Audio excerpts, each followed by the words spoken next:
Terima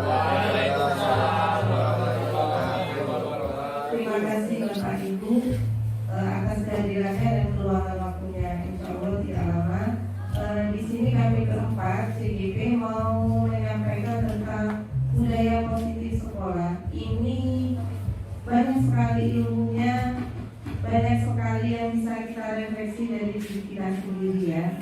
Nanti ada banyak materinya. Kami perkenalkan diri dulu. Nama saya Siska Indah Wulandari. Saya dari CGP Angkatan 4. Gila deh.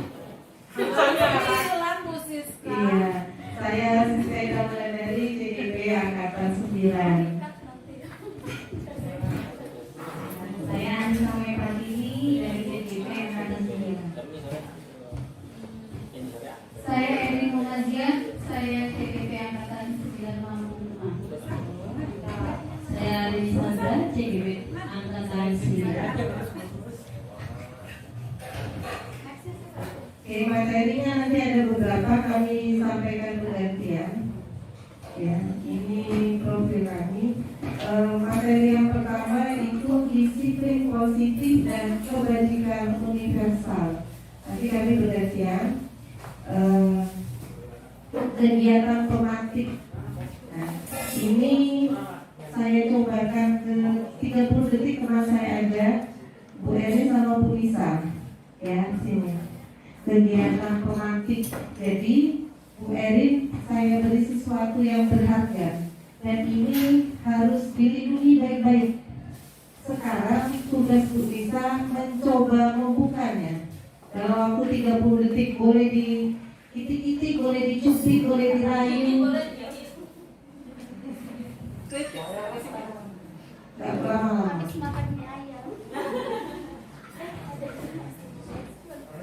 Ternyata terbuka tidak? Tidak terbuka. Oke. Saya tanya. Jadi karena makannya ayam. Itu sesuatu yang berharga. Strawberry dilindungi betul. Bisa sekuat apapun dan di titik-titik ternyata tidak dibuka juga. Jadi ada pertanyaan. Saya mau tanya, mengapa tangannya nggak dibuka? Karena saya melindungi apa yang harusnya saya lindungi. Tidak ada alasan untuk saya membuka barang berharga ini. Tidak ada alasan untuk membuka barang berharga ini. Dia lindungi dengan sepenuh hati. Jadi pertanyaannya, yang mengontrol Bu Erin siapa? Saya sendiri. Saya sendiri. Dia sendiri yang mengontrol. Dia melindungi apa yang dia miliki. Ya, ini tentang teori kontrol. Bahwa siapa yang mengontrol kita, diri kita sendiri, bukan orang lain. Karena ada sesuatu yang sedang dia pertahankan. Jadi ada teori kontrol. Ini menurut Dr. William Glasser. Ada kesalahan atau miskonsepsi. Saya juga menyadari untuk diri saya sendiri. Ada kesalahan konsepsi. Kita mengatakan bahwa guru itu bisa mengontrol murid-murid. Ternyata dalam ilmu ini tidak. Kita tidak bisa mengontrol murid. Kalaupun murid mau mengikuti kita, biasanya ada tujuan. Salah satunya aku di mana, atau aku di rumah, rasa tidak nyaman. Jadi dia melakukan itu karena dia sedang mengizinkan dirinya untuk dikontrol. Sebenarnya dia nggak bisa dikontrol, dialah yang menentukan dirinya sendiri. Ya. Yang kedua, ilusi bahwa semua penguatan positif itu efektif dan bermanfaat. Seperti kita nanti kalau kamu begini, saya kasih uang, memberikan pujian, memberikan hadiah, itu ternyata juga ilusi. Kenapa? Karena mungkin anak itu akan tergantung hadiah. Ketika hadiahnya dihentikan, mungkin dia tidak akan melakukannya lagi. Ya. Ketiga, ilusi bahwa kritik dan membuat orang merasa bersalah dapat menguatkan karakter. Anak bersalah kita marah-marahin, terus kamu ini jelek, itu nggak bagus. Karena kita mengkritik dan membuat dia merasa bersalah. Ternyata itu ilusi juga. Ketika kita melakukan hal itu, anak-anak kemudian berubah. Ternyata itu bukan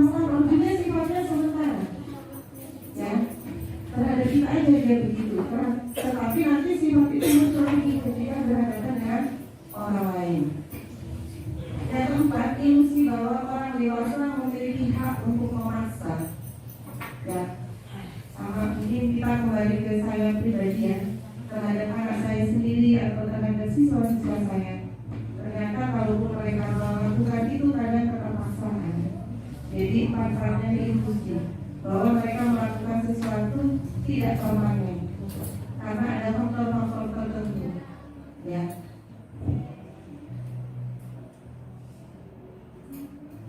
Tujuan kita sebagai pendidik adalah menciptakan anak-anak yang punya disiplin diri untuk berperilaku baik, mengacu pada nilai kebajikan yang datangnya dari diri sendiri atas kesadarannya, bukan karena takut dihukum atau karena ingin mendapatkan imbalan atau penghargaan. Kita ini ingin menciptakan anak-anak yang mau melakukan hal-hal baik, tetapi memang muncul dari hatinya, bukan karena takut dihukum atau mau dapat imbalan. Nah, ini ada 3 teori motivasi, hukuman, dan penghargaan. Orang melakukan sesuatu kalau menurut Gianni Gose, yang pertama, 1, menghindari hukuman. Sekarang kayak kita mau berangkat pagi mengerjakan tugas ke sekolah, pasti ada motivasinya. Misalnya takut ditegur kepala sekolahnya, atau pengen dikatakan baik misalnya. Banyak sekali motivasinya. Atau saya memang melakukannya ini dari hati saya, karena ini panggilan dari hati. Ada anak-anak yang di kelas menunggu saya untuk mendapatkan ilmu. Susah payah mereka berangkat dari rumahnya jauh, mungkin sahurnya terbatas. Akhirnya kita menghargai diri kita dengan cara, oh iya, ada anak-anak yang menunggu saya. Jadi perilaku manusia itu 1, motivasinya menghindari hukuman. Melakukan sesuatu itu karena gak mau dihukum. Nah, itu namanya motivasi eksternal. Jadi melakukan sesuatu karena takut dihukum. Dan ini sifatnya sementara. Kalau misalnya ada 5 guru, 1 guru suka menghukum, yang 4 enggak, mungkin dia akan menuntut ke guru yang 1, tapi ke guru yang lain muncul sifat yang itu, males mengumpul tugas misalnya, karena dia melakukannya karena ekstrinsik, takut dihukum. Kalau sama guru yang ini tidak boleh dihukum, maka dia tidak mengumpulkan, ya. Yang kedua, untuk mendapatkan imbalan atau penghargaan, ini juga motivasinya ekstrinsik, dari luar, tidak dari hatinya. Sehingga apa? Dia melakukannya hanya untuk mendapatkan hadiah, mendapatkan sanjungan orang tertentu. Tugas kita adalah yang ketiga, memunculkan motivasi diri anak untuk secara pribadi dari hatinya ini mereka muncul rasa dihargai, mengalami nilai-nilai kebaikan yang dia percaya. Ini sifatnya internal, memang sudah dia sadari. Misalnya seperti kita menggunakan pakaian panjang hijab, itu sesuatu yang nilai kita hargai. Mau nggak dibuka dibayar 100 juta, dibuka di sini?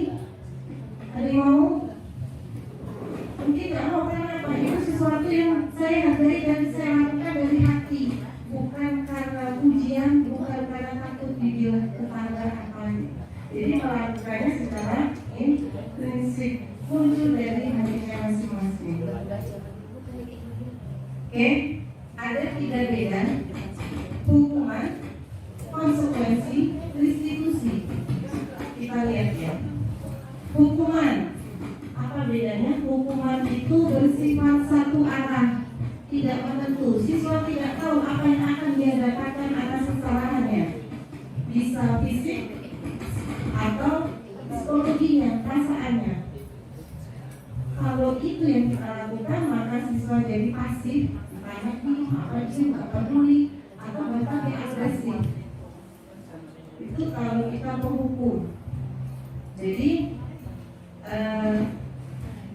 pokoknya kesalahan ini kali 70 kali misalnya, itu hukuman. Kalau konsekuensi terencana dan disepakati oleh guru dan murid, ini contohnya konsekuensi itu sudah diketahui oleh murid. Kalau dia melakukan ini, apa hukumannya sudah ada rule-nya, sudah disepakati. Ini biasanya tata tertib yang dibuat oleh sekolah yang bikin dibagi orang tua kemudian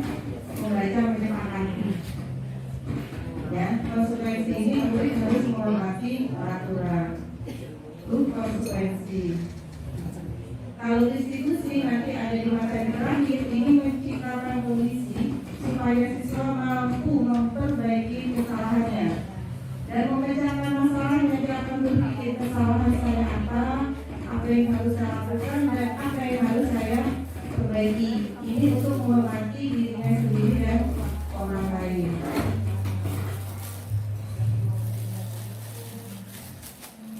Ini mungkin bisa tulisan perbedaan antara hukuman dan konsekuensi. Ini ada beberapa pertanyaan. Nanti Bapak Ibu bisa jawab. Ganti pakai kue seperti sama aja. Enggak, itu dia. Saya mati. Ini enggak paham loh. Loketnya enak itu loh, enggak bisa. Cabut aja saya ingat apa kemarin. Enggak bisa.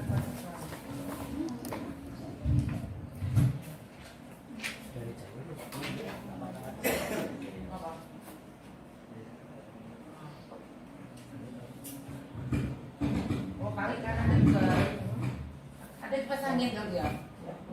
Tadi nggak ada kipas angin. Baik Bapak Ibu, tadi sudah dijelaskan pemaparan tentang teori hukuman, konsekuensi, kemudian ada restitusi. Nah, selanjutnya di sini saya ada pernyataan yang harus kita pecahkan bersama. Itu yang pertama adalah membersihkan coretan yang dibuatnya di meja tulis. Ini merupakan hukuman atau konsekuensi Bapak Ibu. Konsekuensi. Kemudian yang kedua, berjemur di lapangan pukul 12 siang karena mengobrol saat jam pelajaran. Hukuman. Kemudian yang ketiga, mengeluarkan siswa dari kelas karena tidak mengerjakan PR. Hukuman.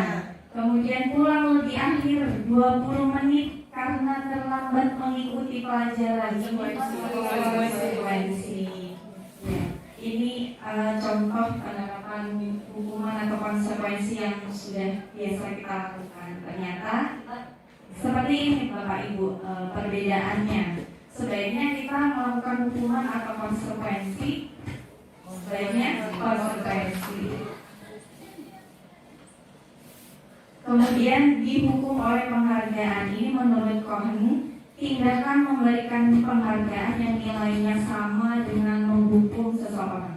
Jadi penghargaan ini ternyata maknanya makna nilainya sama dengan menghukum, yaitu ada penghargaan tidak efektif, ya. Jadi penghargaan ini menyebabkan hubungan tidak efektif, kemudian merusak hubungan, mengurangi ketepatan, menurunkan kualitas, mematikan kreativitas, serta penghargaan menghukum. Ini nanti teori restitusi akan menjelaskan untuk materi terakhir. Selanjutnya adalah yang akan saya sampaikan adalah keyakinan kelas. Keyakinan kelas adalah nilai-nilai keselamatan atau kesehatan. Inilah yang kita sebut sebagai suatu keyakinan, yaitu nilai-nilai kebajikan universal yang disepakati secara tersirat dan tersurat, lepas dari latar belakang suku, negara, bahasa maupun agama. Jadi ada syarat pembentukan keyakinan kelas atau sekolah, yaitu yang pertama, keyakinan kelas bersifat abstrak daripada peraturan. Yang kedua, pernyataan-pernyataan universal. Yang ketiga, dibuat dalam bentuk kalimat positif. Positif berarti bukan dilarang atau jangan, tapi menggunakan kalimat yang positif, mengandung nilai baik. Kemudian keyakinan kelas tidak terlalu banyak.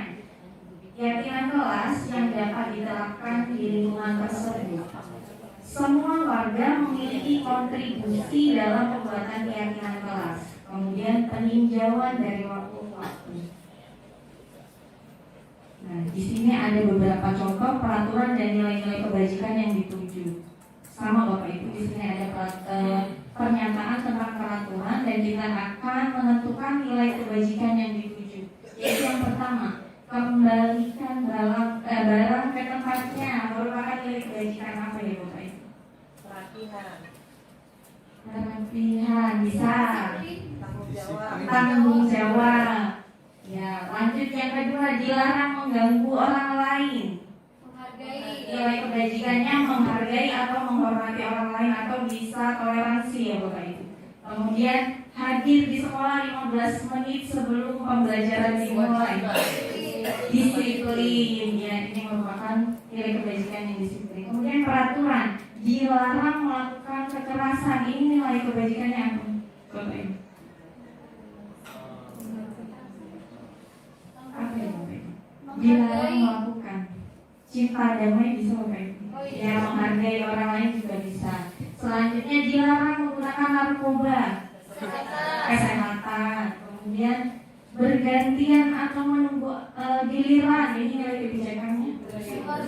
Menghormati orang lain, disiplin juga bisa. Kemudian dilarang merokok, kesehatan. Dan peraturannya tadi gunakan masker, nilai kebijakannya yaitu kesehatan. Ya, jadi di sini ada prosedur pembentukan keyakinan sekolah atau kelas. Yang pertama, mempersilahkan warga sekolah atau murid-murid di sekolah atau kelas untuk bercurah pendapat tentang peraturan yang perlu disepakati di sekolah atau kelas. Jadi kita bersama-sama dengan murid, kalau bisa membuat kelas gitu ya Bapak Ibu, kita bersama-sama dengan anak-anak untuk membuat peraturan yang perlu disepakati di kelas. Kemudian kedua, mencatat semua masukan-masukan murid atau warga sekolah di papan tulis atau kertas-kertas besar, dan di mana semua anggota kelas atau warga sekolah bisa melihat hasil surat pendapat. Kemudian yang ketiga, susunlah keyakinan kelas sesuai prosedur pembentukan keyakinan kelas. Kemudian gantilah kalimat-kalimat dalam bentuk yang tadinya negatif menjadi positif. Seperti misalnya dilarang merokok, kita ganti menjadi kalimat yang positif, atau dilarang terlambat atau dilarang datang telat gitu ya, lebih tepat waktu gitu. Seperti itu mengubah kalimat menjadi positif.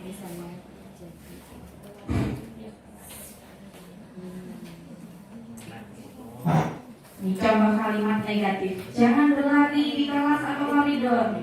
Kalimat positifnya, berjalanlah di kelas atau koridor. Jadi anak itu singkat, padat, dan mudah diingat gitu. Dan kalau positif kan yang diserapnya itu disuruhnya jangan lari, berjalan saja gitu. Kemudian yang keempat, tinjau kembali daftar surat pendapat yang sudah dicatat. Mungkin Anda mendapati bahwa pernyataan yang tertulis di sana masih banyak yang berupa peraturan-peraturan. Selanjutnya ajak murid-murid menemukan nilai kebajikan atau keyakinan yang dituju. Contohnya berjalan di kelas, mendengarkan guru, datang tepat waktu. Ya, seperti itu. Yang selanjutnya adalah tinjau ulang keyakinan kelas atau sekolah bersama-sama. Selanjutnya setelah beberapa peraturan telah disatukan menjadi beberapa keyakinan, maka jumlah bukti pernyataan keyakinan akan berkurang. Jadi dia lebih sedikit jumlahnya kata-katanya dari peraturan. Sebaiknya keyakinan kelas atau sekolah tidak terlalu banyak. Itu berkisar 3-7 prinsip keyakinan. Kalau terlalu banyak, maka warga kelas sulit untuk mengingatnya dan akibatnya sulit untuk dijalankan.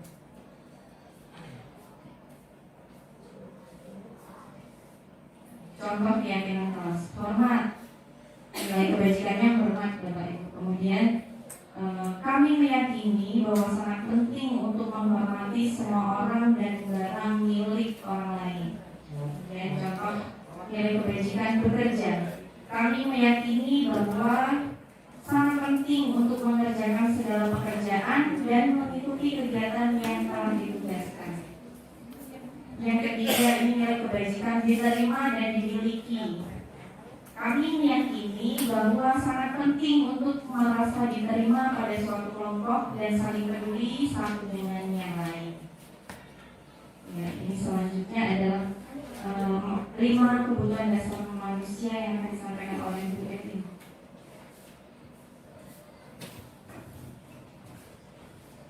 Baik Bapak Ibu, saya lanjutkan penjelasan mengenai budaya positif. Materi selanjutnya adalah 5 kebutuhan dasar manusia. Yang perlu Bapak Ibu ketahui bahwa anak-anak kita atau kita sendiri ini memiliki tangki perasaan. tangki perasaan Bapak Ibu, yang di dalamnya adalah kebutuhan dasar, ya, yang harus dimiliki atau yang harus ada pada diri setiap anak. Apabila anak-anak kita kekurangan 5 dasar ini, itu akan terlihat dari perilakunya. Seperti itu yang saya pahami. Misal, ternyata ada anak-anak kita yang di sini selalu membuat bapak ibu gurunya pusing gitu ya. Tidak mengerjakan ini, tidak mengerjakan itu, baju dikeluarkan dan sebagainya. Ternyata anak-anak tersebut itu memiliki tangki perasaan yang kosong. Nah, tangki perasaan apa saja yang kosong tersebut gitu. Nah, di 5 kebutuhan dasar manusia ini kita semua akan mempelajari apa saja sih 5 kebutuhan dasar manusia tersebut. Nah, saya jelaskan dulu 5 kebutuhan dasar manusia ini, bahwa seluruh tindakan manusia atau perilaku kita itu memiliki tujuan tertentu. Ingin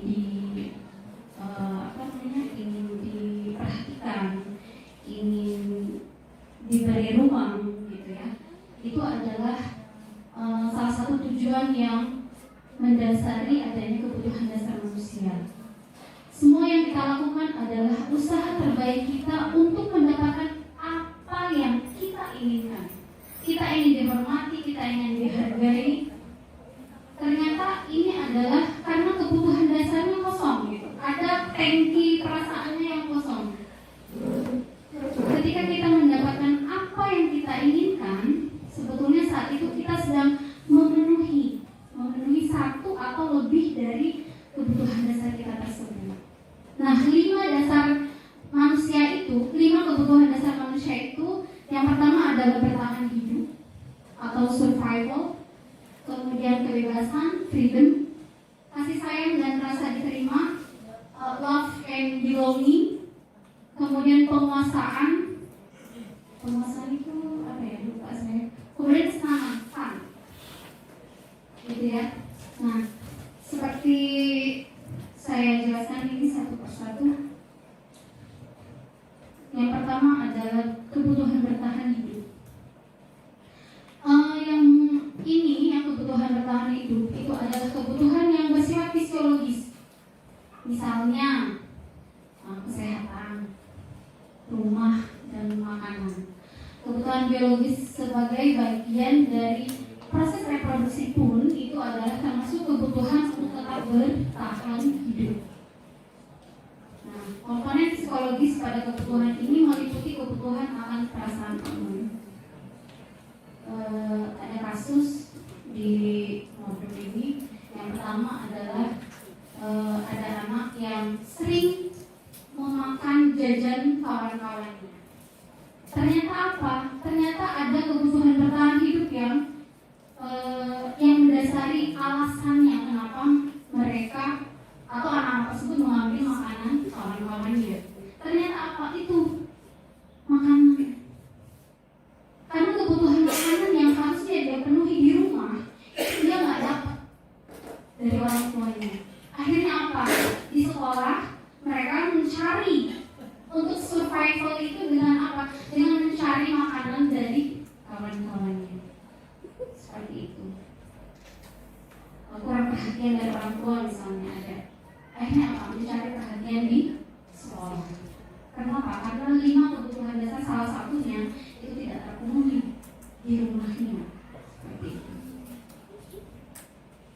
Kemudian kasih sayang dan rasa diterima atau kebutuhan untuk diterima.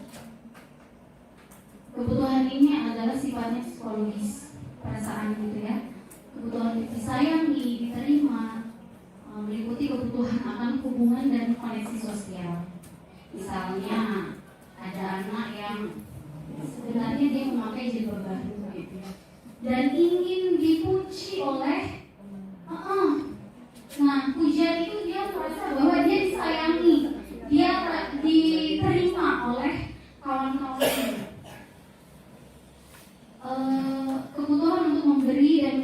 kasih sayang dan kebutuhan untuk merasa menjadi bagian dari suatu kelompok. Ada ya Bapak Ibu, kalau misalnya anak-anak kita kalau bentuk kelompok itu ada yang nggak bentuk kelompok ya. Nah, bisa jadi apa ya, rasa diterimanya itu dia tidak tercukupi gitu. Seperti itu. Kemudian kebutuhan ini meliputi keinginan untuk tetap terhubung dengan orang lain seperti teman, keluarga, pasangan hidup, teman kerja dan sebagainya. Istilahnya ada termasuk preferensi gitu ya. Seperti itu. Jadi yang bisa klop, kenapa? Karena dia diterima di kelompok tersebut. Kalau dia disuruh gabung dengan kelompok lain, dia nggak bisa karena ya tidak diterima. Seperti itu. Widih nih keren ini. Kemudian anak-anak yang memiliki dasar kasih sayang dan rasa diterimanya lebih tinggi itu biasanya lebih disukai dan diterima oleh lingkungan. Ini kenapa sih seperti ini? Karena mereka tensi perasaan diterimanya itu sudah mereka penuhi, sudah mereka dapatkan dari orang tuanya. Diperhatikan, diberi kasih sayang oleh orang tuanya sehingga mereka datang ke sekolah ini sudah full time rasa kasih sayangnya, sehingga dia bisa kalau kemana saja gitu ya, dengan siapa saja. Biasanya mereka belajar karena suka pada gurunya, kemudian mereka mencari teman sebaya dan bekerja dengan kelompoknya, punya geng gitu ya, geng. Kemudian ini yang ketiga, biasa dari HP itu penguasaan kebutuhan atau pengakuan atas kemampuan, pengen diakui, dihargai, dihormati. Itu yang ketiga. Ini adalah kekuatan untuk mencapai sesuatu, kemudian menjadi kompeten. Saya yang paling bisa, saya yang paling hebat, atau seperti itu ya, prestasi. Karena itu akan meningkatkan harga dirinya, rasa dihargainya. Kebutuhan ini meliputi keinginan untuk dianggap berharga, kemudian bisa membuat perbedaan, bisa membuat pencapaian, kompeten, diakui, dihormati. Jadi biasanya anak-anak yang lebih lebih menonjol gitu ya, karena dia ingin menunjukkan bahwa dia bisa, dia mampu. Tapi ada yang negatif, dia menonjolkan penguasaan yang negatif, ada juga yang menonjolkan positif. Jadi anak-anak pintar memang pengen menunjukkan dia bisa gitu ya. Dari segi apapun, dari pelajaran apapun gitu, seperti itu. Tapi ada juga yang sifatnya negatif seperti itu.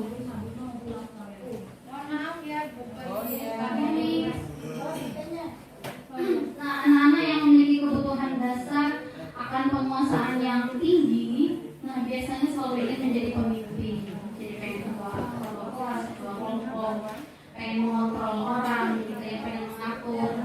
Mereka juga suka mengamati sebelum mencoba hal baru dan merasa kecewa apabila melakukan kesalahan. Mereka juga biasanya rapi, sistematis, tahu prosedurnya, gitu ya, langkah-langkahnya untuk mencapai yang terbaik. Nah, dan yang terakhir adalah kebebasan atau freedom. Jadi ini adalah kebutuhan dasar di mana mereka bebas untuk menentukan kebutuhannya, kemandirian, otonomi, tidak mau diatur seperti itu. Dan biasanya anak-anak yang ingin bebas itu adalah yang mereka perlu banyak bergerak, mencoba-coba, tidak terpengaruh oleh orang lain dan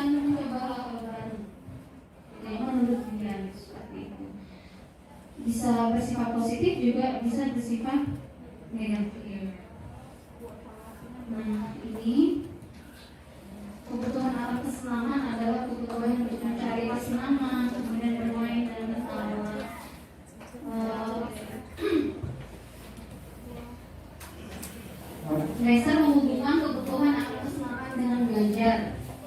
Jadi semua hewan dengan tingkat intelijensi tinggi itu dapat bermain. Jadi dengan permainan itu membuat mereka senang. Kebutuhan dasarnya terpenuhi dengan bermain. Jadi kalau belajar seperti dengan ice breaking, kemudian belajar di luar, kemudian belajar mereka sambil move kemana-mana bergerak, itu sebenarnya kita tanpa sadar sedang memenuhi tangki ini, kesenangan anak-anak seperti itu.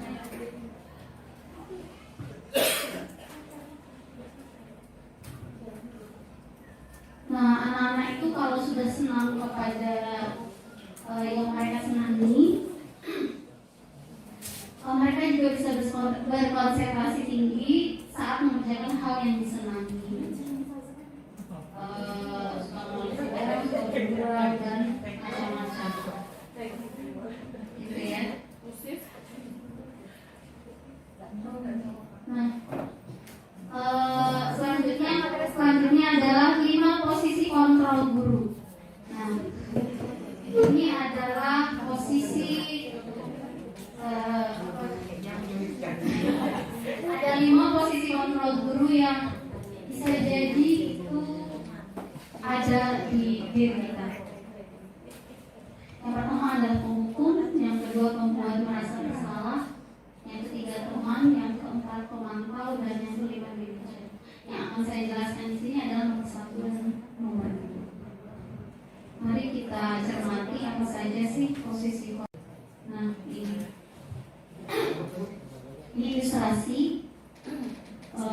Ada siswa yang datang terlambat, kemudian ada bahasa atau ada intonasi tinggi di sini ya. Terlambat lagi, pasti terlambat lagi, selalu datang terlambat. Kapan bisa datang tepat waktu? Nah, itu dari intonasinya sudah terlihat bahwa posisi figur ini adalah posisi penghukum. Bukan saya yang mengatakan bahwa ada di mobil Bapak Ibu, dan ini pun sebenarnya refleksi pasti. Saya pun berdiri di sini pernah menjadi posisi ini, Jadi saya mengerjakan Ibu sambil banyak yang harus saya perbaiki ke depannya ya. Banyak yang harus saya belajar. Nah, Bapak Ibu, jika Bapak Ibu cirinya yang posisi kontrol ini adalah ada hukuman fisik dan ada hukuman verbal, kata-kata. Nah, kemudian guru yang menjalankan posisi ini mengatakan bahwa sekolah ini memerlukan sistem atau alat untuk menekan anak-anaknya menjadi lebih baik, tapi lewat cara ini, hukuman fisik dan hukuman verbal. Harapannya anak-anak akan menjadi teratur, menjadi disiplin, seperti itu. Nah, ini contoh-contoh kalimat-kalimat yang mungkin kita pernah mengucapkan kepada anak-anak. Awas ya, seperti itu. Mungkin sering. Awas ya, kamu sama. Saya juga pernah melakukan itu. Tapi tentu kita juga tidak ingin terus-menerus di posisi ini ya, Bapak Ibu. Karena ada efek negatifnya. Silakan kita simak. Ya. Ya. Nah, apabila anak terus-menerus kita berikan stimulus seperti ini dan kita terus-menerus berada di posisi ini, maka kemungkinan murid ini akan marah, Bapak Ibu, dan rendah. Bapak Ibu mungkin tidak tahu. Bapak Ibu mungkin setelah mengucapkan sudah, gitu ya. Tapi anak-anakku menyimpan, Bapak Ibu, menyimpan kata-kata yang kita sampaikan. Ada anak yang ke sekolah di hari tertentu. Kenapa? Takut pelajarannya Mbak Eri. Ternyata apa? Mereka apa yang sudah saya ucapkan, sudah saya berikan hukuman seperti itu. Dan bersifat agresif. Jadi mungkin dia marah di belakang kita, mengumpat kita tanpa kita ketahui. Seperti itu. Tadi ya, ciri khasnya adalah nada suaranya tinggi, menunjuk, apa ya? Jadi menghukum, menunjuk dan menghardik. Seperti itu. Jadi dia merasa dengan hal seperti itu bahwa urusan selesai. Semua bisa terselesaikan dengan cara tersebut. Tapi ternyata ini ya Bapak Ibu, Pakai kacamata tuh lah. marah, anak-anak itu marah dan menyimpan Bapak Ibu. Dan teori kontrol ini sebenarnya bisa kita terapkan juga di rumah dengan anak-anak. Jadi kita memperlakukan anak di rumah dan memperlakukan anak-anak di sekolah itu pakai teori ini. Oh mungkin kenapa sih kita nggak dekat dengan anak yang pertama? Oh begini. Tapi anak yang kedua begini. Kenapa? Karena perlakuan kita berbeda. Seperti itu. Kemudian yang kedua adalah membuat merasa bersalah.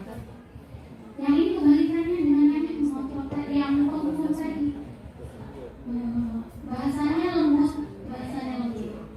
Nah, kamu ini bagaimana ya? Katanya sudah janji bahwa tugasnya. Kok kamu sama sekali sih mencoba ibu? Ibu benar-benar kecewa sama kamu. Ibu berbalikan dengan yang tadi, yang menghukum tadi. Nah, lalu apa yang timbul pada murid? Ya, murid yang murid akan memiliki penilaian yang buruk tentang diri. Mungkin itu yang ada pada pikirannya mereka. Merasa tidak berharga, mengecewakan orang-orang yang telah memberikan kepercayaan kepadanya, gitu ya.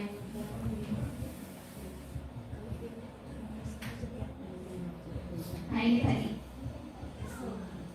Nah, gitu ya. Sampai lulus mungkin dekat gitu ya dengan kata-kata yang ini, yang kelar tadi. Tetapi ternyata efeknya adalah ini.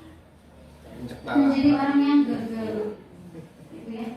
Dan karena dia tidak sanggup membahagiakan orang lain, contohnya ya gurunya, mungkin orang tuanya. Oh iya ya, saya dipanggil lagi sama guru, gitu ya. Orang tuanya datang lagi karena harus menyelesaikan permasalahannya.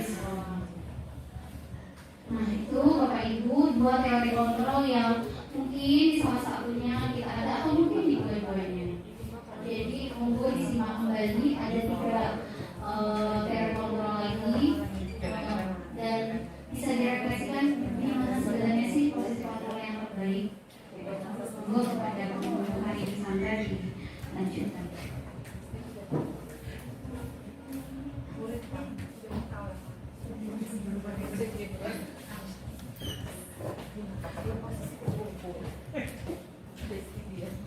Baik, terima kasih.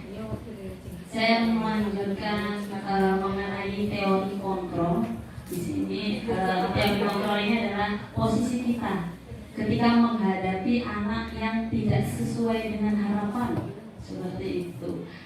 Sebelum saya melanjutkan, jadi kami CGP ini ada tugas pada saat teori kontrol ini, refleksi kejadian baik dan buruk saat sekolah dan apa dampak ke depannya. Saya merefleksi kejadian-kejadian buruk yang pernah saya alami ketika di SMP sepertinya. Nah itu ternyata ada dampaknya ketika dewasa.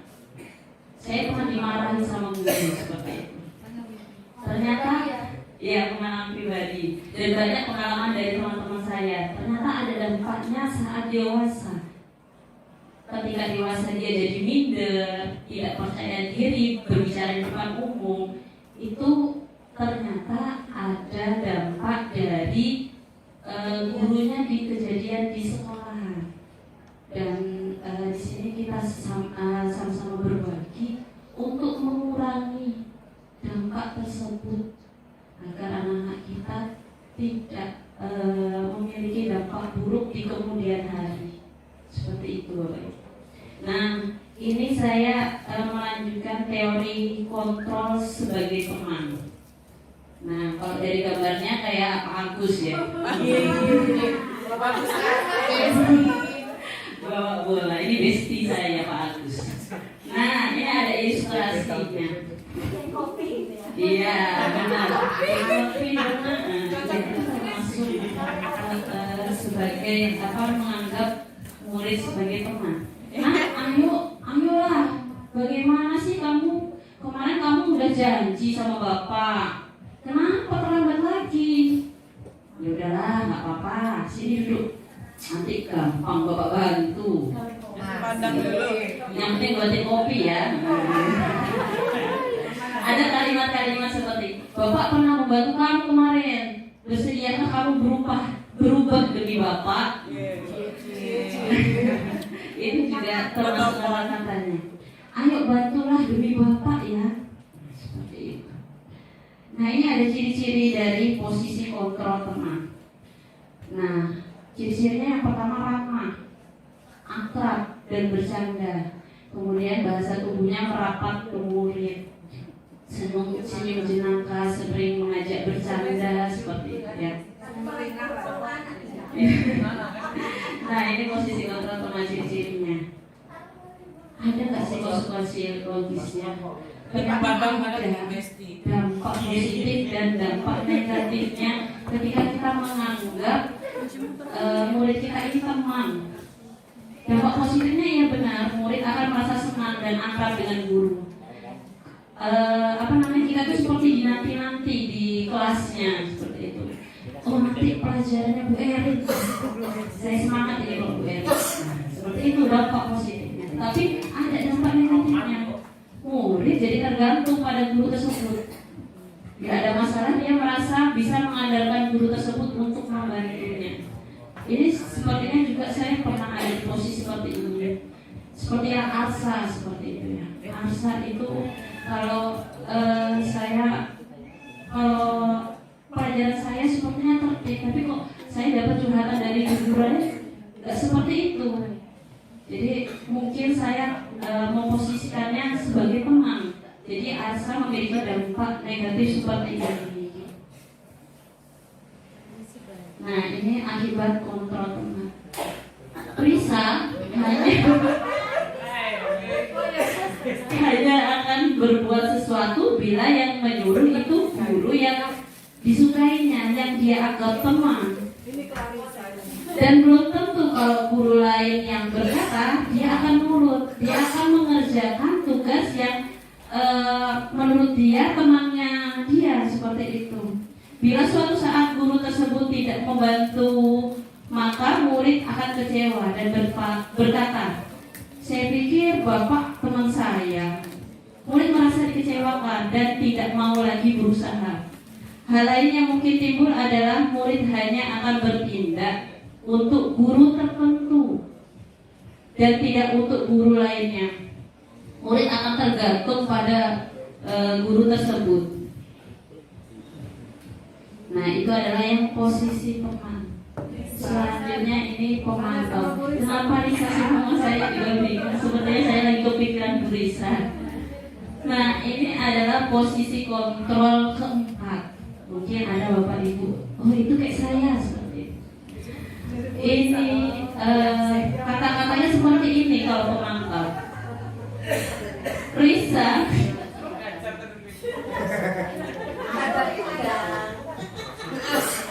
kenapa kamu terlambat, Nak?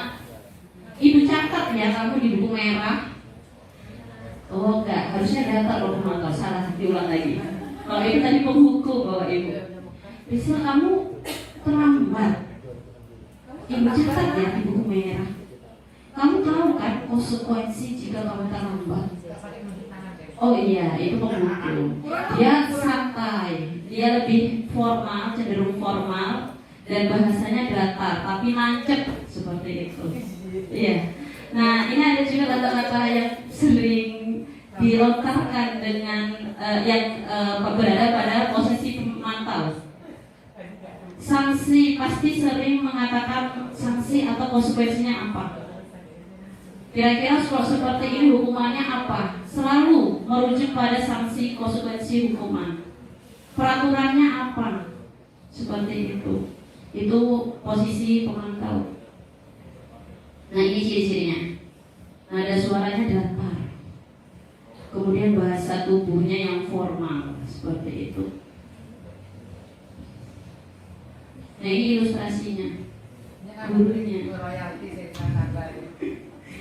Risa, tahukah kamu jam berapa kita mulai?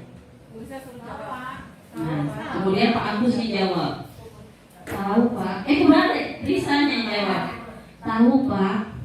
Nah, Pak Agus ngomong lagi, kamu terlambat 15 menit. Apakah kamu sudah mengerti konsekuensi yang harus dilakukan bila terlambat? Risa, Pak, saya harus tinggal kelas pada jam istirahat nanti dan mengerjakan tugas ketertinggalan. Di sini ciri khasnya yaitu sanksi dan konsekuensi yang selalu terus dikatakan. Nah, ini ada konsekuensi logisnya, dampak positif dan negatif ketika kita berada di posisi pemantau. Yang dampak positifnya, murid memahami konsekuensi yang harus dijalankan karena telah melanggar salah satu peraturan sekolah. Guru tidak menunjukkan suatu emosi yang berlebihan atau menjadi marah atau membuat merasa berbuat salah. Dampak negatifnya, murid tetap dibuat tidak nyaman ternyata, yaitu dengan harus tinggal kelas pada waktu jam istirahat dan mengerjakan tugas. Guru tetap harus memantau murid pada saat mengerjakan tugas di jam istirahat karena murid tidak bisa ditinggalkan seorang diri. Seperti sama ya kalau kita memberi konsekuensi ngosek WC, kita harus mantau, kalau enggak kabur. Ini ternyata ada di posisi pemantau seperti itu Bapak Ibu. Nah, ini adalah puncaknya Bapak Ibu. Ini ilustrasi dari Pak Rohmat. Oh iya, bisa Pak Rohmat. Posisi paling tinggi yang diharapkan, yang bisa dicapai oleh guru-guru kita, termasuk saya sendiri seperti itu. Manajer. Di sini ada kalimat-kalimat yang sering terucap dari posisi kontrol manajer. Jika kamu meyakininya, apakah kamu bersedia memperbaikinya? Jika kamu memperbaiki ini, hal ini menunjukkan apa tentang dirimu? Apa yang kita yakini dan apakah kamu meyakininya? Dia tidak fokus untuk mencari siapa yang salah. Dia mencari titik solusinya, membantu murid untuk mencari solusi. Seperti itu, tidak mencari siapa yang salah, tapi mencari solusinya seperti itu. Nah, ini tugas seorang manajer. Tugas seorang manajer bukan untuk mengatur perilaku seseorang, tapi membimbing murid untuk dapat mengatur dirinya. Seorang manajer bukannya memisahkan murid dari kelompoknya, tapi mengembalikan murid tersebut ke kelompoknya dengan lebih baik dan kuat. Ya, terkadang ya Bapak Ibu, ketika murid sering banget misalkan dipanggil sama kita nih, ternyata tidak diterima lagi sama temannya, itu mah nggak bagus, nggak bisa balik lagi ke teman-temannya karena teman-temannya sudah berpikir buruk. Nah, posisi manajer ini ingin mengembalikan mencari solusi agar murid bisa kembali lagi ke kelasnya. dengan lebih baik dan lebih kuat. Seperti itu Bapak Ibu. Nah di sini ada sedikit video Bapak Ibu. Kita lihat bersama. Bentar. Nah nanti kita akan gimana? Nah nanti kita akan melihat ini sebagai teori kontrol yang mana, seperti itu ya Bapak Ibu.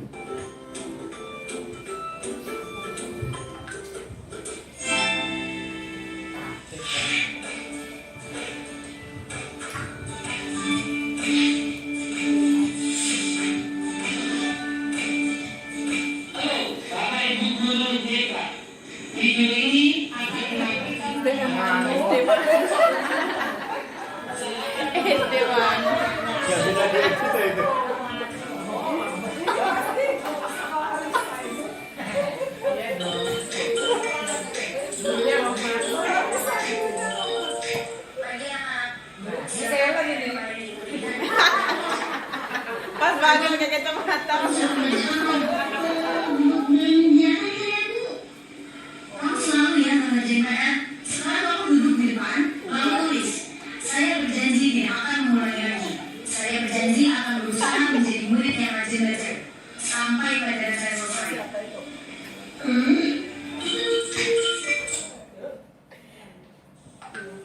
Kira-kira kalau ilustrasi yang kita lihat itu termasuk teori kontrol yang mana Bapak Ibu? Penghukum, iya. Penghukum itu sifatnya pemarah, benar juga Bu Lisa. Bu Lisa nggak pernah salah. Lanjut ya Bu Ibu. Itu pasti nggak pernah juga Pak.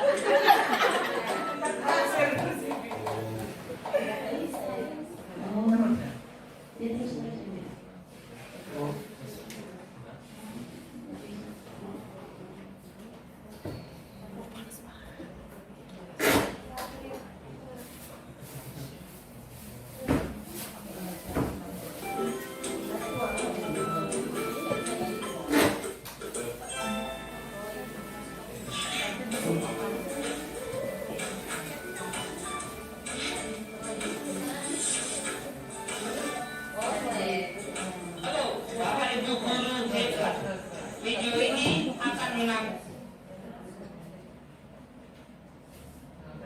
Nah, itu tadi kita ada ilustrasi sedikit. Nah, ada caranya agar kita menjadi kita berada di posisi manajer. Bagaimana sih caranya? Yaitu menggunakan ini Bapak Ibu, restitusi, segitiga restitusi. Jadi segitiga restitusi merupakan sebuah strategi yang dapat dilakukan sebagai proses menciptakan kondisi menuntut murid untuk memperbaiki kesalahan-kesalahan yang pernah mereka lakukan. Dengan penerapan segitiga restitusi, murid diharapkan bisa kembali ke kelompok mereka dan telah memiliki karakter yang kuat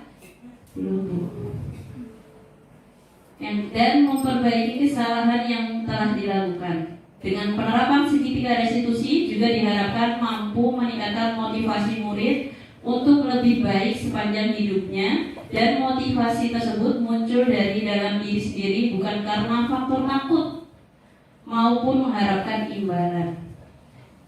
Bagaimana caranya? Nah, di sini kita melihat ada bentuknya segitiga. Yang pertama harus kita lakukan yaitu menstabilkan identitas. Selanjutnya validasi tindakan yang salah. Yang terakhir menanyakan keyakinan. Jadi memang kita yang pertama untuk kita yang baru mau memulai menjadi posisi manajer, kita membuat keyakinan terlebih dahulu Bapak Ibu di kelas-kelas, sehingga nanti ketika ada anak-anak yang tidak sesuai harapan, kita bisa balikan sesuai keyakinan yang telah disepakati bersama. Seperti itu. Nah, ini restitusi ini dapat membantu murid menjadi lebih memiliki tujuan, kemudian memiliki disiplin positif dan memulihkan dirinya setelah berbuat salah. Yang pertama, langkah pertama yaitu menstabilkan identitas.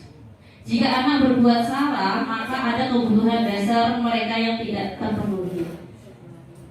Kembali ya tadi materinya Bu Erin, anak ternyata ketika menunjukkan perilaku yang tidak diharapkan, itu ada tangki-tangkinya yang kosong, Bu, Bapak. Jadi ada mungkin dia ternyata keluarga yang tidak baik, broken home, terlihatnya perilakunya di sini yang tidak sesuai harapan. Nah, di langkah pertama kita harus mencari, menggali kebutuhan. Kita harus yakin anak ini pasti ada tangki-tangkinya yang kosong, seperti itu. Bagian dasar segitiga restitusi memiliki tujuan untuk merubah orang yang gagal karena telah berbuat kesalahan menjadi orang yang sukses. Ini masih langkah pertama, Bapak Ibu. Yang dilakukan di sini ada contoh kata-katanya. Tidak ada manusia yang sempurna, Nak. Ibu juga pasti punya salah, pasti pernah melakukan kesalahan. Kita mau validasi.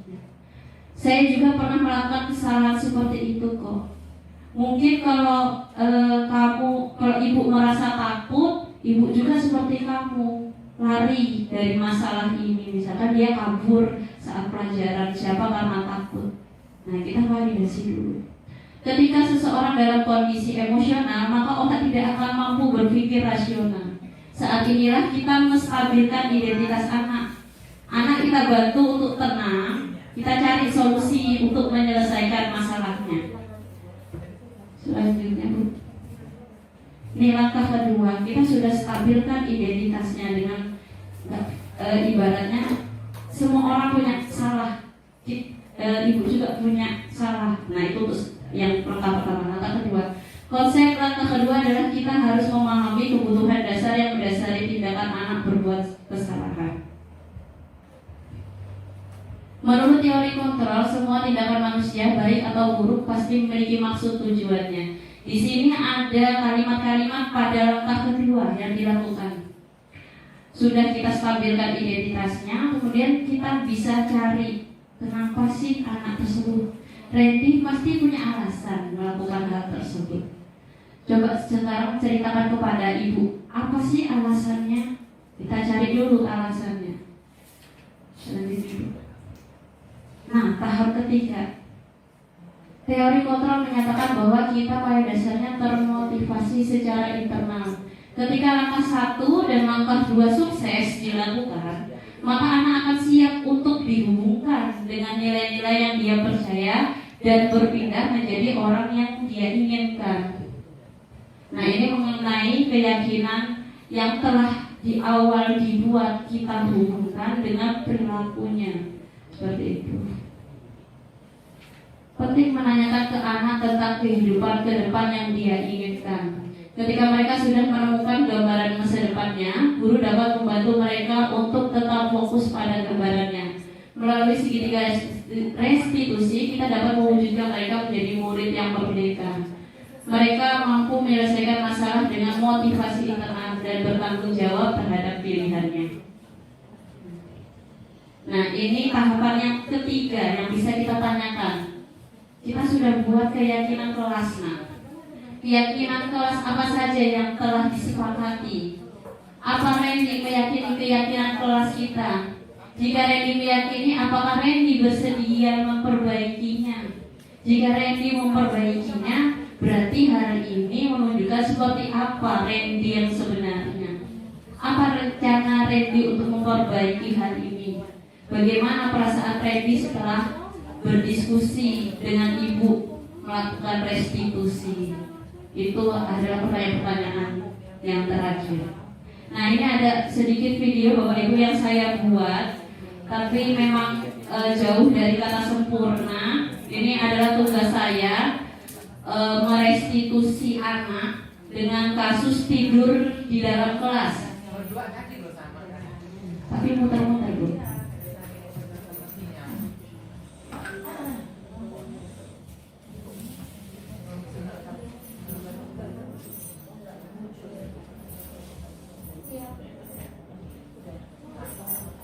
Dan ternyata tidak ada sinyal. Mau ngambil HP karena karena udah nyiapin pantun, tapi mau diapalin ke apal-apal. Belum. Ternyata buat pantun susah ya. Bu Risa ini kok keren banget.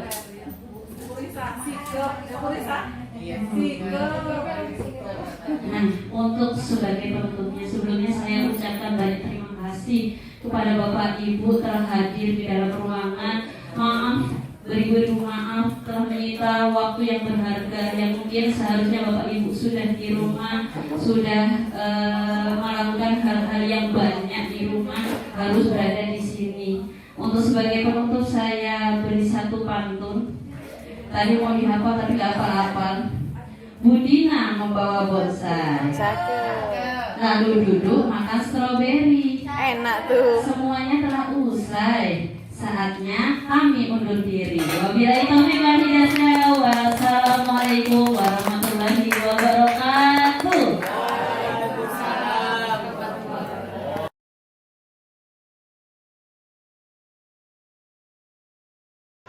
Assalamualaikum warahmatullahi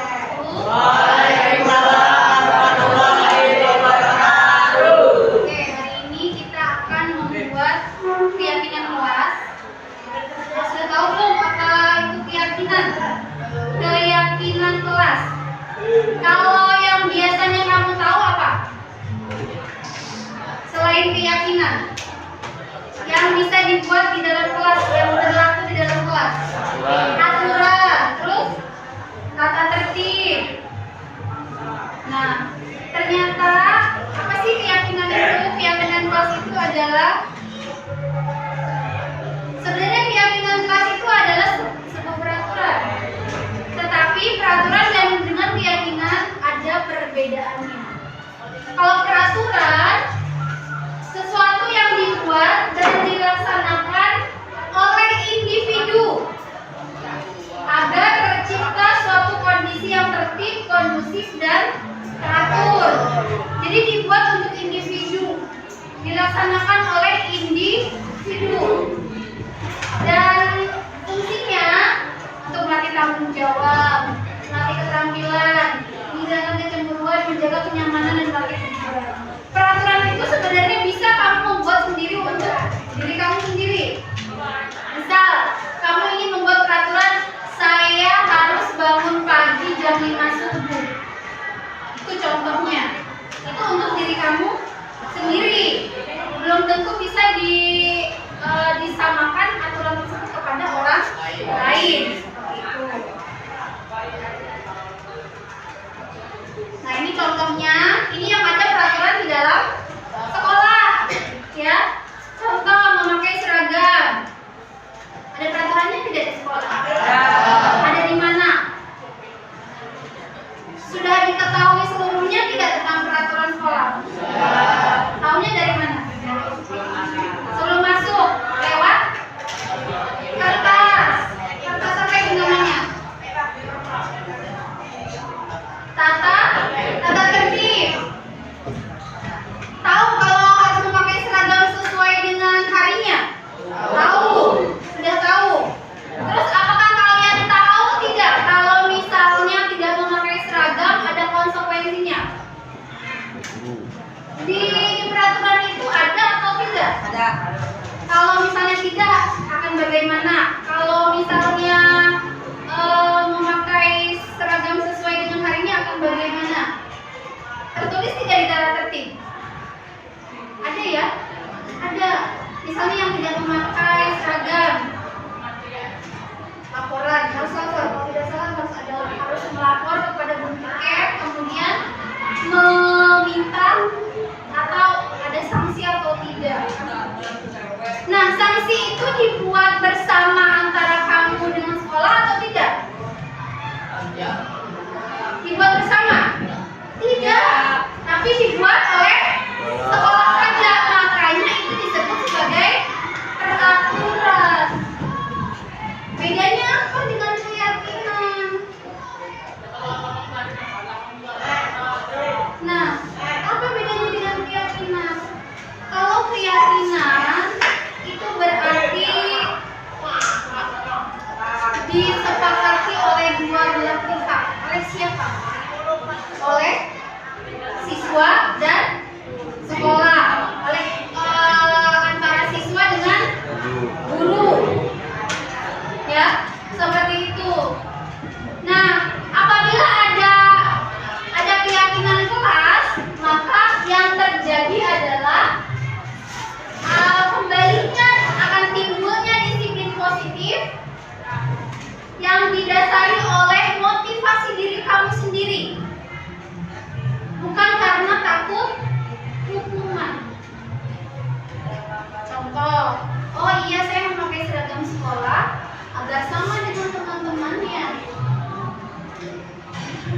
Bukan karena saya takut dihukum. Oh ini hari Senin, saya kalau nggak pakai hari Senin yang bajunya merah putih biru saya nggak bakal dihukum. Bukan, tapi karena keyakinan yang dari diri kamu sendiri. Kalau saya memakai baju sesuai dengan harinya, saya seragam dengan teman-teman. Ya, jadi bukan karena takut dihukum atau ingin mendapat pujian. Nah, apa sih disiplin positif? Kalau kamu sudah meyakini sesuatu nilai, suatu keyakinan keras, maka akan timbul disiplin positif yang datangnya dari diri kamu sendiri. Misal Senin harus memakai topi, memakai dasi. Itu yang timbul dari diri kamu sendiri, bukan dari orang lain. Untuk apa? Bukan karena takut hukuman, bukan karena untuk takut mendapatkan pujian, tapi memang kamu merasa bahwa memang itu seharusnya. Contoh lain, ketika ulangan, peraturannya apa kalau ulangan? Tidak boleh mencontek. Saya mencontek tidak dapat nilai bagus, ujian dan sebagainya. Tapi kalau kamu merasa bahwa saya tidak mencontek, terus kamu meyakini bahwa itu adalah sesuatu yang kejujuran, maka kamu akan melakukan disiplin positif tersebut. Nah, hari ini kita akan coba membentuk keyakinan kelas. Nah, ibu mau nanya, Abi, nanya Bi, Albi apa Adi? Di mau nanya Di. Harapan menanyakan pendapat murid tentang masalah dan harapan di kelas. Masalah yang timbul di kelas apa Di? Contoh, mengejek nama orang tua. Harapannya apa Di? Harapan dari masalah tadi, kalau misalnya dibuat keyakinan kelas, agar tidak mengejek lagi. Korek. Masalah yang ada di kelas ini apa? Korek.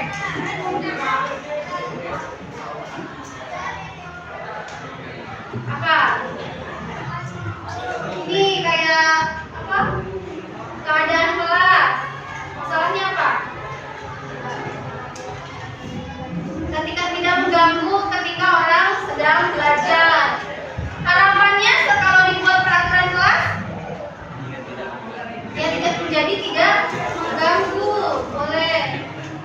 Nah, ini impian-impian kelas yang ingin kita capai. Selain tadi yang disampaikan Adi, tidak mengejek, kemudian tidak mengganggu pelajaran, apalagi impian saya pengen di kelas seperti apa?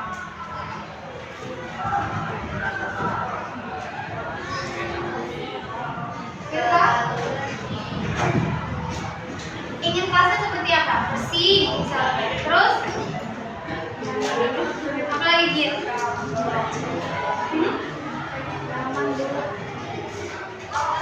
Pikir terus, bersih.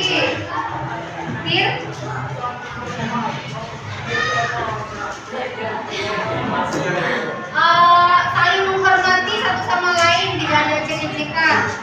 Itu juga termasuk harapan dari kelas.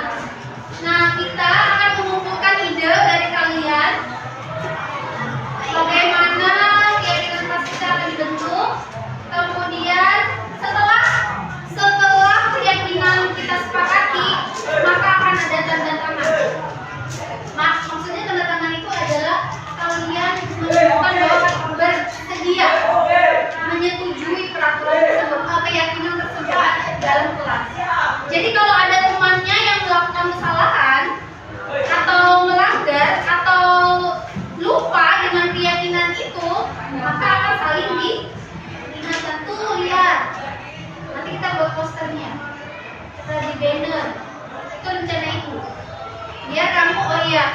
Kalau mengejek berarti keyakinan apa yang dilanggar?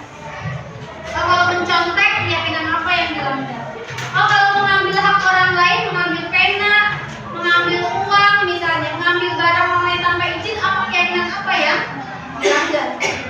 Seperti itu, ya.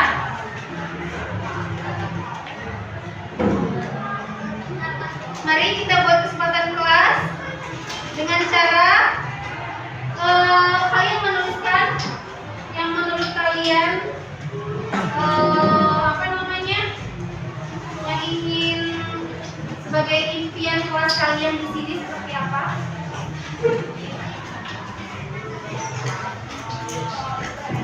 Enggak? Kelihatan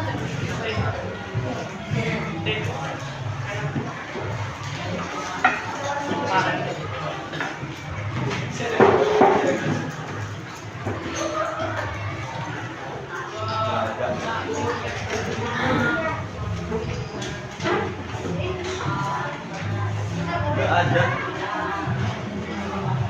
Farel? Ya.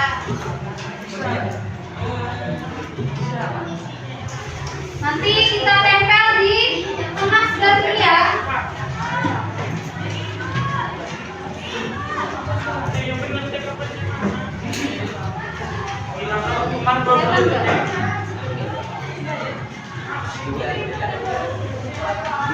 Ya? Sudah dapat semua? Berapa?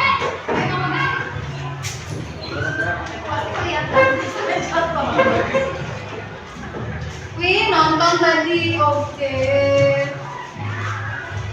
Oke, peraturannya yang ingin kalian buat.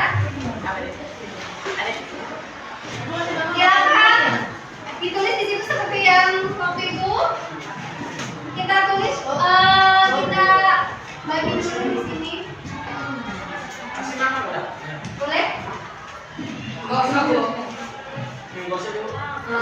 Yang sama nanti saya suruh, nanti kan saya baca ya.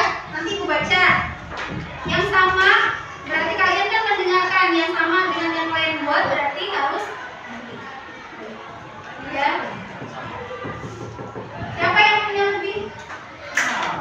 Di. Kasih nama dong. Oke, yang sudah boleh ditempel. Sebelah sini ditempel.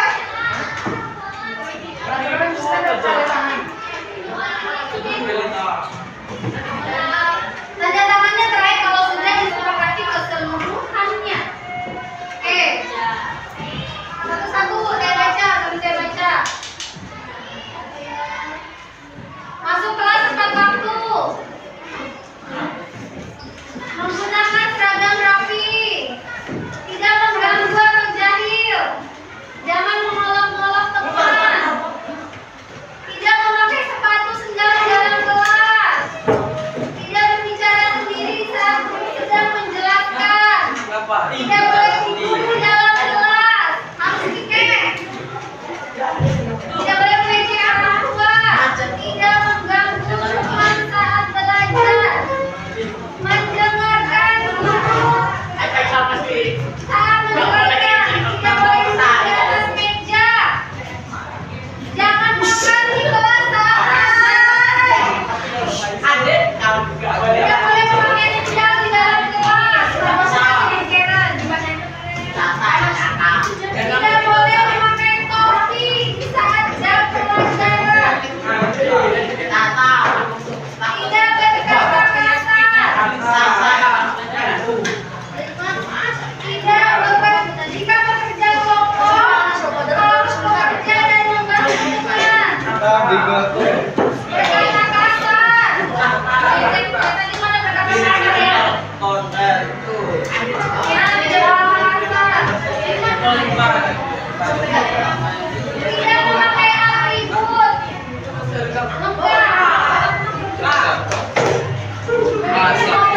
Boleh main tangan? Ada yang main tangan? Ada. Ada Bu. Diam dulu. Yang pertama.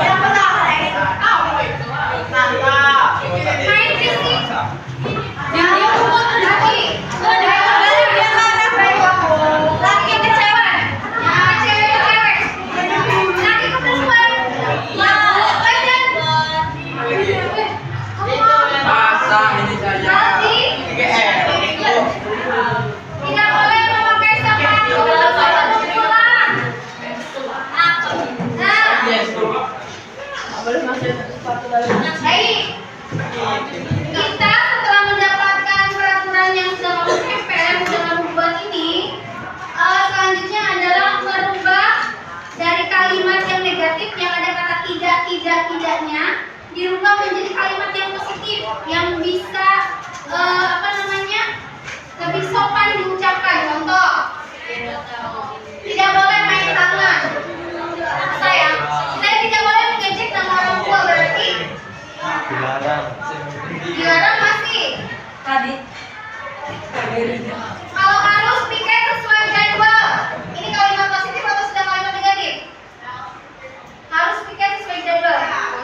Masih sudah positif nih ya. Ini kalimat positifnya.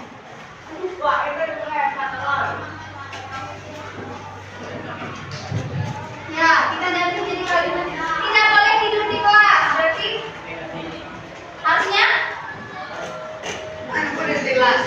istirahat sesuai jamnya. Boleh tuh istirahat sesuai dengan jamnya. Ini sudah. Ini istirahat sesuai waktunya. Laksanakan piket bersama-sama. Sudah positif atau negatif? Sudah ya, yang ini ya. Jadi ini melaksanakan piket bersama-sama.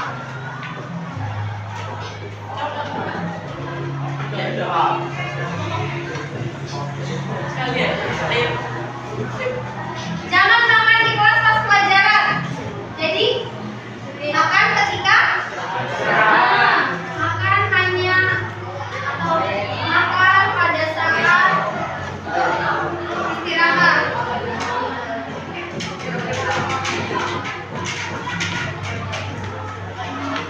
Apalagi tidak boleh berkata kasar. Berarti menjaga ucapan. Harus menjaga ucapan.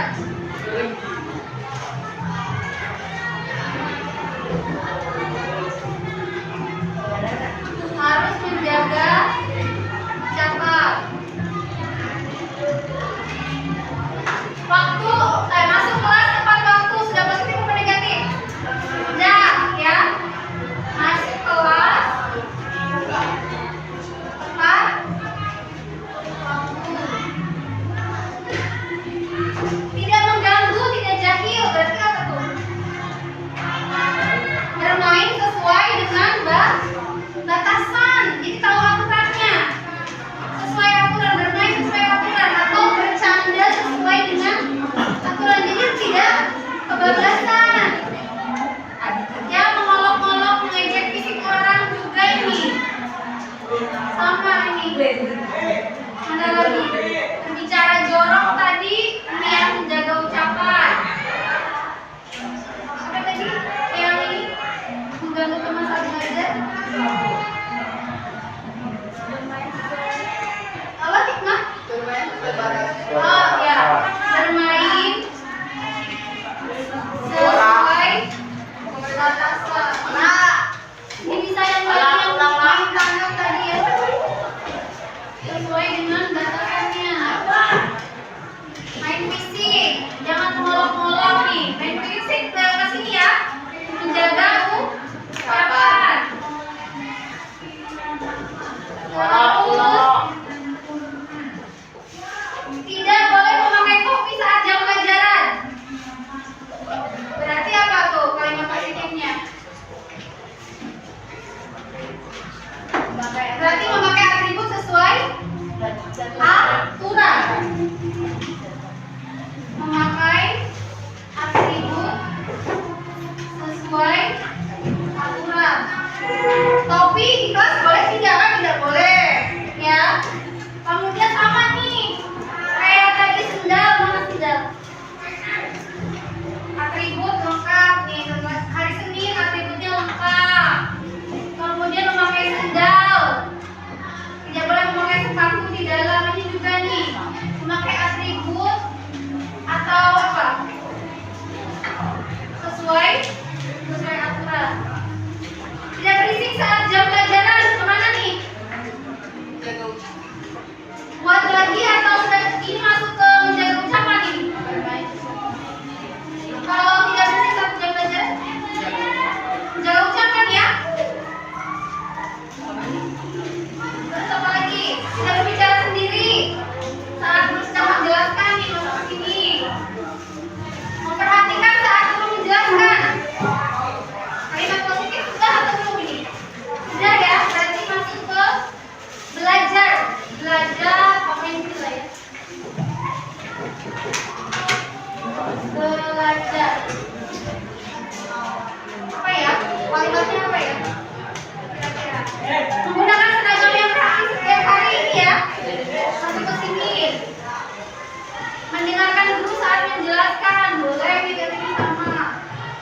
belajar apa sih ya? Kira-kira yang ini? Coba bantu ibu kira-kira apa?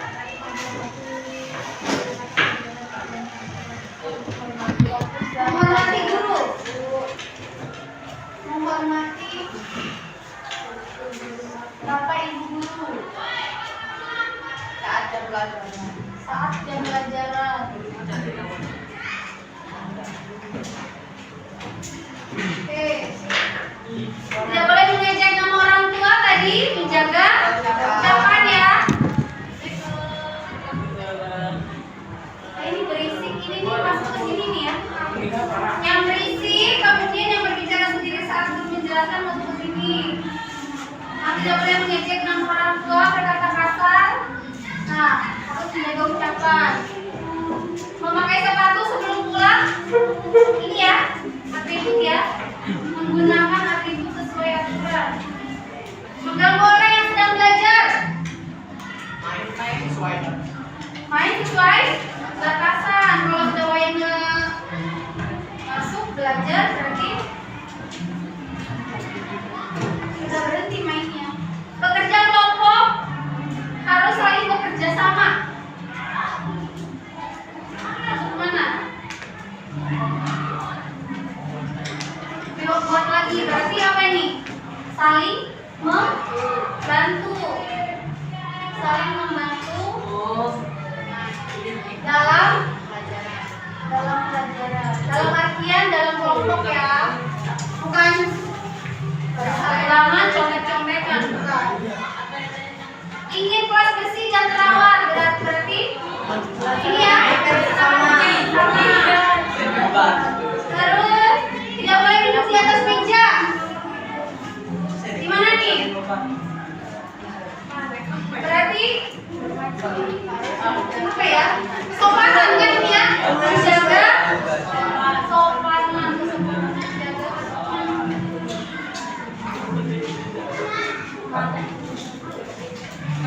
Oke, ini kalimat positifnya sudah Ibu kumpulkan.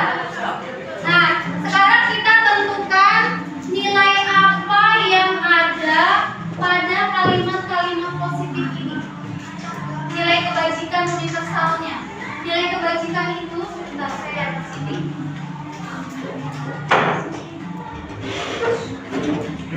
Nah ini nilai kebajikan itu nilai yang kita yakini bersama-sama. Contoh, mencuci tangan sebelum makan. Biar apa? Bersihkan, terhindar dari kuman penyakit. Yang kita harapkan kalau kita mencuci tangan, yang akan timbul adalah kesehatan. Memakai helm ketika berkendara, yang timbul nilai kebajikan yang kita yakininya keselamatan agar selamat. Memakai masker ketika sakit misalnya atau ketika pandemi, berarti nilai yang ingin timbul adalah nilai kesehatan. Nah, cek kita di sini. Melaksanakan pikir bersama-sama. Nilai kebajikannya ingin kita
Ketertiban. Oke, boleh ketertiban.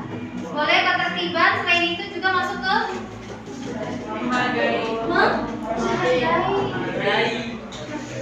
Yang menghargai kalau misalnya itu nggak ada rasa menghargainya sama kawannya. Mau kamu apa namanya nonjo ya nonjo aja, ngomong ya ngomong aja, nggak ada batasannya. Ngomong kasar ngomong keluar. Yang keluar bahasa binatang. Yang di kebun binatang disebutin hafal banget. Yang ini nomor 4, 5 sudah, nomor 6 ini ya. Terus memakai atribut sesuai aturan. Disiplin. Menghormati Bapak Ibu guru saat jam pelajaran. Menghargai boleh. Menghormati boleh masuk ke sini. Nanti 8. Terus saling membantu dalam pelajaran. Kalau menolong. Ini nanti konteksnya banyak, tapi jangan konteksnya ke apa namanya ulangan, tambah pulang. Tetapi kapanpun kelas ini misalnya, terus apa lagi? Bertugas upacara, kemudian piket kelas, Jumat bersih. Berarti apa yang terjadi? Ya, kalau menolong, tidak ada yang merasa sudah aku saya capek bu, kamu belajar bu saya enggak. Jadi keyakinan yang akan kita rasakan setelah apa namanya bahwa ini baik untuk kita semua, bahwa kita saling menolong, selalu gini. Ya, mau sampai kita tahu, nanti mau sampai 2 tahun. 8. Kamu juga ya? 8. 9 sudah? Oh, ini 9 ya? Tujuannya sih apa tadi? Atribut itu disiplin tadi ya? Disiplin paling banyak menjaga kesopanan, menghormati, menghargai, toleransi, boleh disiplin sama itu. Kesopanan.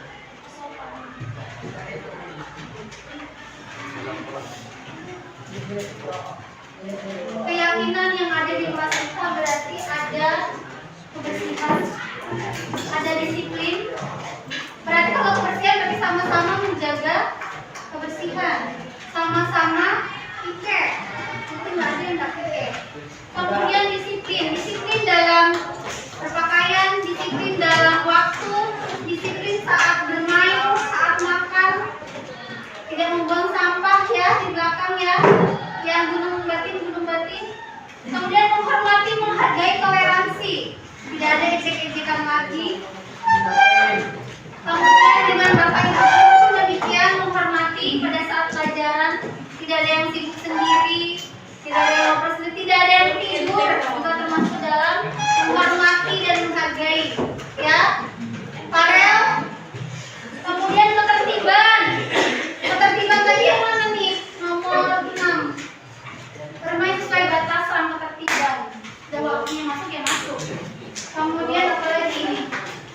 Tidak mengganggu temannya. Tidak boleh mengejek fisik. Ada tadi ke ini ya, ucapan ya.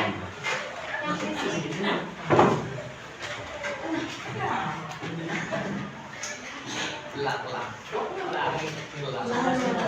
ini ya. Terus kalau menolong ya, tidak hanya dalam pelajaran tapi dalam kelas juga ya. Kalau menolong. Kemudian kesopanan. Nah ini kesopanan dalam pakaian, kesopanan dalam ucapan, kesopanan dalam tingkah laku. Ya, seperti itu. Baik, itu saja yang kita buat keyakinan untuk kelas ini. Next nanti saya buatkan kalimatnya ya.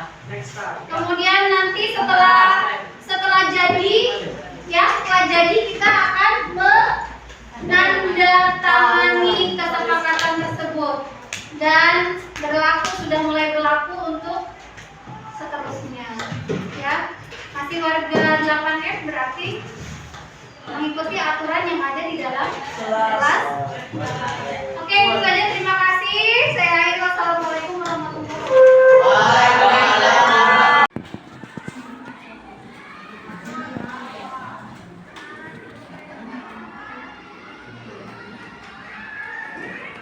Yang sudah silakan ditempel.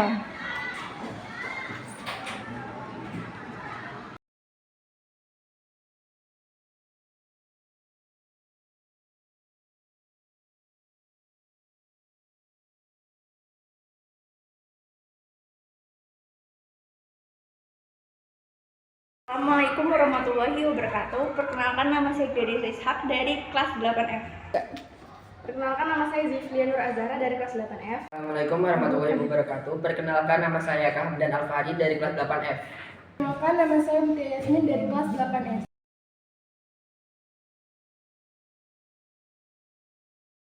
Sangat senang. Senang sekali. Iya. Senang sekali. Iya, senang.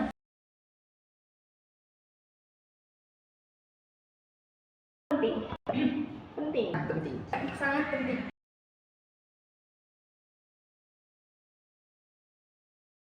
Membuat kita disiplin karena dapat menjaga ketertiban, Agar menjadi lebih baik. dapat menghargai orang lain.